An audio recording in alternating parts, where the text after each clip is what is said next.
what are you doing under there? You don't look too happy. Oh, Kent, I'm working on pulling these axle bolts out, and I've got a real big problem. You know, I've changed a fair number of these axles, being a 190 guy, and I've never once stripped out one of these 12-point Torx head bolts. But today I was getting a little too anxious, and I didn't take my time, and I stripped out one on each side. And so I'm up the river now. What am I going to do? You got any tips?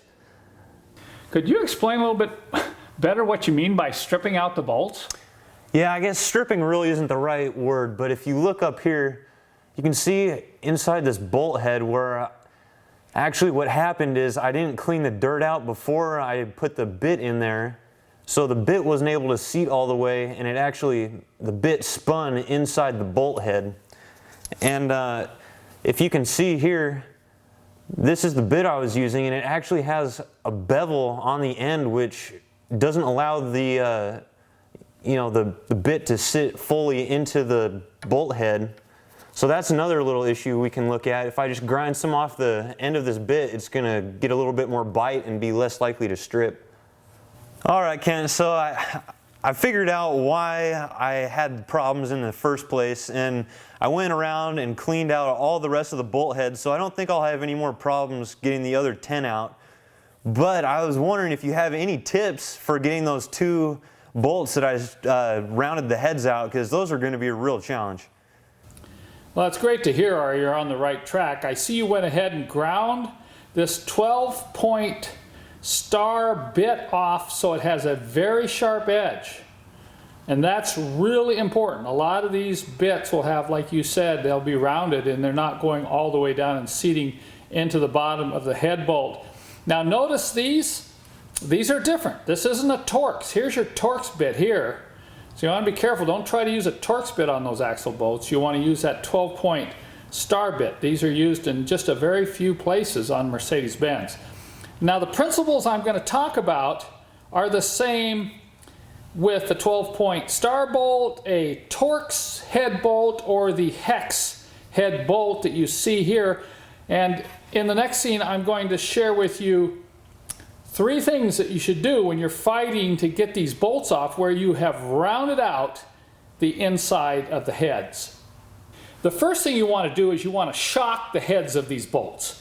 If you can get to them with a hammer, all you need to do is give them a good couple, 2 or 3 sharp raps like that. What that does is it shocks the bolt and loosens the threads up a little bit, which makes it much easier to remove. If you can't get a hammer in there, sometimes like on those axle bolts, you could use a long punch, and you could get on the top of the bolt head and, wrap on the punch to loosen these up.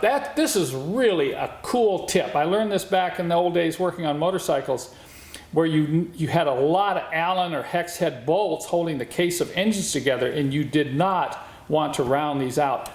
The other thing is, once you get that loosened up, if you can't get if the bit is totally rounded out and you can get on the head with a vice grip like this and really clamp down hard, that'll break that loose.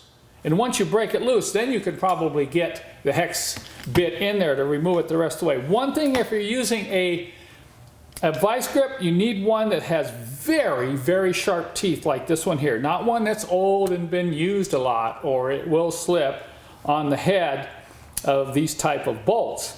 And then finally, if you can't get in there with a vice grip, but you can get in here with a chisel. Okay, what you want to do is get in here. You're going to probably ruin the bolt, but that's okay because your goal is to get this out. Is to come in here with notice that chisel is super sharp. You have to have a super sharp chisel. You come in wherever you can get access to this. You're going to be chiseling into the corner edge of the bolt head, and you're going to be driving it counterclockwise. You got that?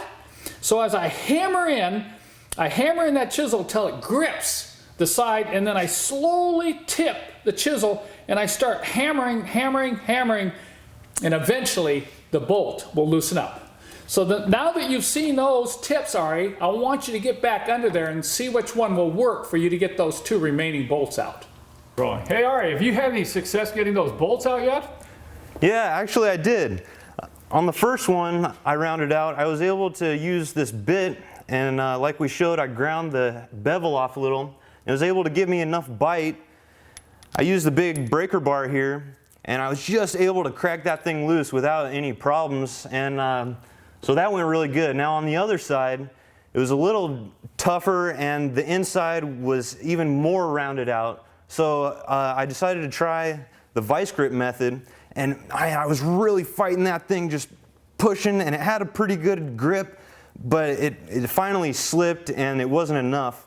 So finally we went for the chisel method, and after, it takes some time and a little precision, and you work it in, and you can finally work the chisel around, and I was successful breaking the bolt loose with that. And then I finished them up with my modified bit. They came out pretty good, so yeah, overall a good repair that we can show some people a few tips. Do you think you found out a reason why those bolts were so hard to get out? Oh yeah, now that's the real secret. And if you guys see here, I got one out. There is way too much thread locker on here. That, I think, was the real problem. Just to even get them to break right from the start, they were too tight.